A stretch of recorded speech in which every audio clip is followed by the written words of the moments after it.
Hey guys, welcome to the 2018 Homesteaders of America Conference. We're going to be your hosts for the event, Jake and Becky with the YouTube channel White House on the Hill. So let's take you around for some sights and sounds from the ground of the conference. Let's get going.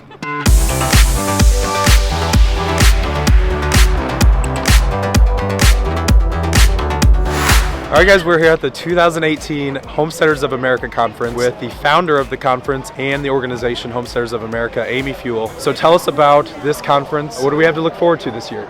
So we have a lot of amazing speakers this year, including Joel Salatin and Eustace Conway. We have a lot of great vendors and speakers and demos, and there are over 400 kids coming this year, and a lot of attendees, over 2,000 people coming. And it's just a great time to get together and learn and see people and YouTubers that you get to watch all year long. And it's just a great environment to build community and listen to some of your favorite homesteaders. Why did you create this organization and this conference?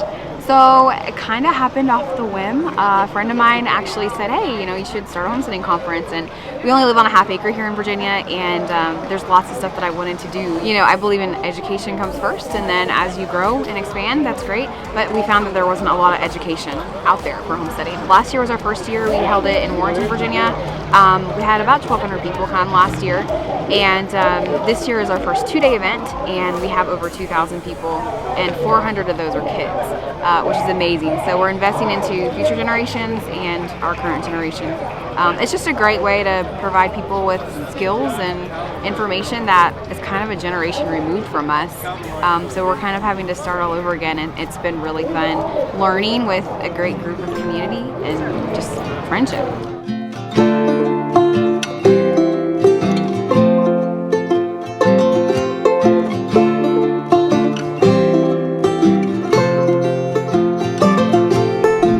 Okay, so on the first day of the conference, there were actually some classes on Thursday that people could pay to come and learn some specific skills from people in all areas of homesteading. There was dry curing meat with He and Hune Farm.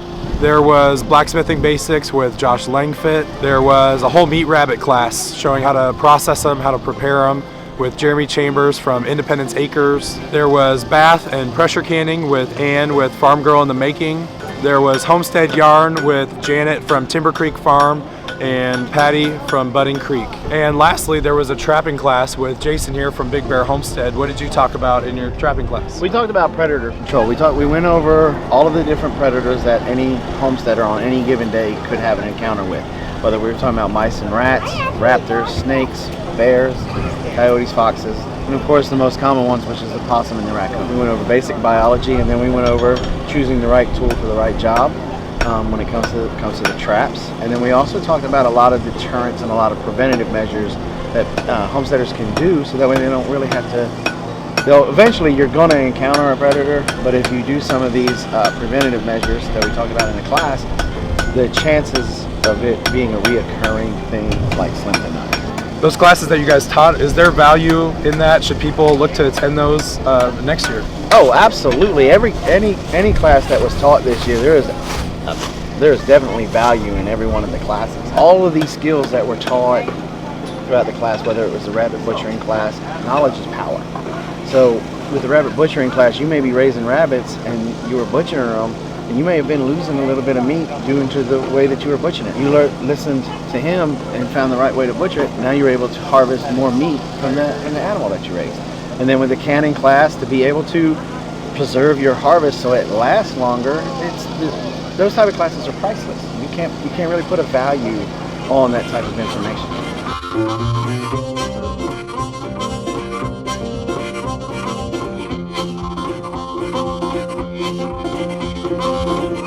All right, we're here with Amanda from the Fundamental Home. She's a volunteer here at Homesteaders of America Conference this year.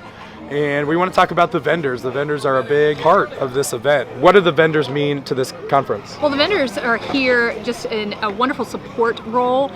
They're here supporting both the conference financially in terms of making sure that there's enough to provide for all the needs of the conference, but they're also here sharing their time and their knowledge. So they're all set up in all these wonderful tables, and they're showing their skills, they're showing their crafts, they're showing the things that they grow, everything that's there just to help all the folks who are interested in homesteading learn the skills that they need in order to do it better. Have any of the vendors stood out to you, or anything you've taken away from them? I mean, obviously we have Log Ox right here. I know that we've talked to them, and they have such great tools that's helpful to everybody. There's M.I. Gardner was here earlier sharing his seeds, and there's some that weren't even here, but they are so much, and again, in a supportive role, like Baker Creek and Layman's, because they've sponsored different speakers and also given seeds. Baker Creek did, just to give away to folks and try to help them have better gardens next year. So there's so many roles that a vendor can play that's helpful, and we're really thankful for all the ones that did help and support Homesteaders of America. Very cool. Let's go check out some of the vendors.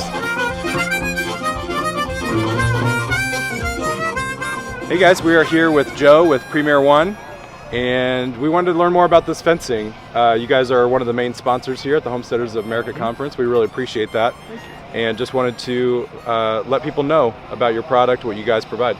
We provide a range of small farm supplies and electric fence, so that ranges from poultry feeders and waters to sheep and goat equipment to, of course, electric fence. I'm standing next to our poultry netting, and this is a 50-foot roll that I have set up today, and we go up to 164 feet. All the posts are already installed.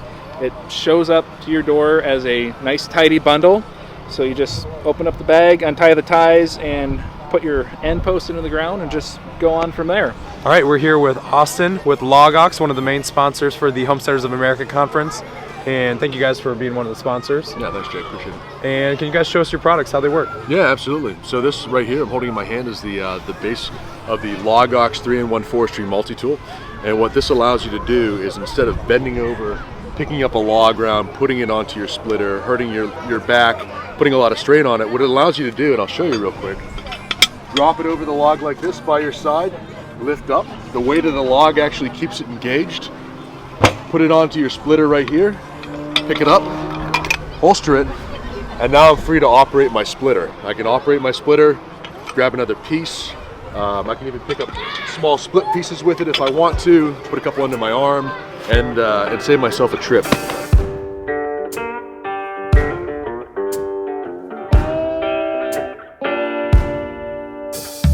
All right, we're here with Ann, who's a farm girl in the making, and she's one of the speakers here at the event. One of the core functions of this event, the big draw, are the speakers. What did you talk about while you were here, Ann? Today I covered preserving the harvest, especially for pressure canning, because it actually really coincides with my book, The Farm Girl's Guide to Preserving the Harvest.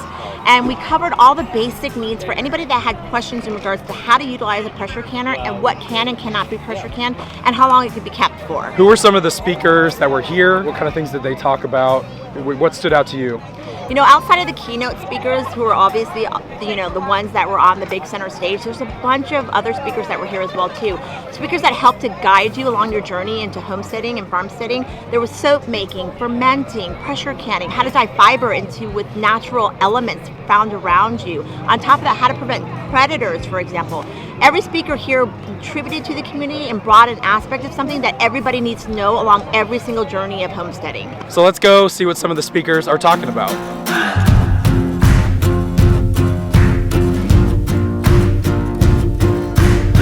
Hi, I'm Luke from the M.I. Gardner channel. I'm Stacy Lynn Harris. I'm Justin Rhodes. And I'm Rebecca Rhodes. My name is Eustace Conway. Off Grid with Doug and Stacy. I'm Doug. And I'm Stacy. Hi, I'm Joel Salatin, and this is the Homesteaders of America Conference 2018 in Warren County Fairgrounds in the beautiful state of Virginia. We farm. I'm co-owner with my family of Polyface Farms down in the Shenandoah Valley of Virginia near Stanton, and we produce pastured poultry, salad bar beef, pigerator pork, pastured eggs, lambs, rabbit, firewood, and anything that we can possibly cobble together to keep the tax man off our backs. We have an online store as well as a brick and mortar store where we sell seeds and fertilizer, but we promote organic gardening to the community. And I have the blog stacylynnharris.com, and I am an author of 3 cookbooks. We homestead, but we document that through films and we put that up on YouTube. But we also have a member area where folks can get more instructional type videos. And we have our movie Permaculture Chickens and our movie The Great American Farm Tour. So we produce content to inspire and teach folks to grow their own food. We are growers of our health and of our food, and we homestead. Yeah, we homestead full time. She works 2 days a week in town, and we're just trying to make our dreams a reality. My story is one that's a bit unusual because even at a young age, I just decided to live what I imagined, wanted, and dreamed, and that was just to move out in the woods and live naturally. And so when I was 17, I just walked out in the forest, and I've been living my whole life outside. So for many, many, many decades now, I've just had a natural lifestyle. One of the reasons why we started homesteading was because of health. Stacy was going through some health issues, and we were starting to investigate a lot more about where our food came from, and what we discovered was that was a major contributor to sickness and illness. So we decided that we wanted to grow our own food and have more control over our life. And that's when we sold everything and moved to 11 acres out in the country with no carpentry skills, or we never gardened or anything before. We never did anything. We were city people. We did lots of stuff, but it was nothing like this. Ours started backwards from what I think most people probably start shopping locally, like at farmers markets and all, but we started with the wild game. And then I was like, hey, if we're eating all this real healthy food, then why in the world would we, not want to eat healthy on the vegetables? So we started shopping locally. Then we decided to plant a garden. So we got seeds and, learned all of that from the ground up. And then came chickens, then came bees, and, and the rest is just history. I started selling seeds because people would always ask where I got my seeds. And I noticed that there was a disconnect between the seed companies and the end consumer. There was a lot of question marks and quality control issues and just areas of concern that me as a gardener, I couldn't overlook. And also being someone that's going to school for business, I said, why don't I take this demand and actually create a business from it? Because like I said, I'm a gardener, so I know better than anyone what I need and the concerns and needs that I have to be met. Even as a young person, people told me I couldn't canoe the Mississippi River, but at 18 I canoed the Mississippi River. A few years later, I walked across America. People said, you can't do that. I said, well, I'm just going to keep walking, put one foot in front of the other. A few years later, I rode a horse from the Atlantic to the Pacific. People told me I couldn't go thousands and thousands of miles in a few days with a horse-drawn buggy. But in 1999, I went 2,486 miles in just 56 days with 2 horses pulling my 4-wheeled buggy. And I kayaked across Alaska. I've just done a lot of stuff that most people think is impossible. I like this event in the sense that there's an energy here. When we first got here, you don't know what to expect, but when we first got here, we immediately felt welcome. We who homestead are often isolated. We tend to feel like we're crazy because normal people don't do it. So it's good to be around a bunch of other crazy folks who are growing our own food so that we don't feel so isolated, and it encourages us to keep going. And so now that pendulum, that yearning to not be fearful, but to be able to live in faith, knowing that the food I'm eating is safe, knowing that my children are being fed the best nutrition possible, knowing that I'm doing the best for my own health that's possible. That pendulum has swung.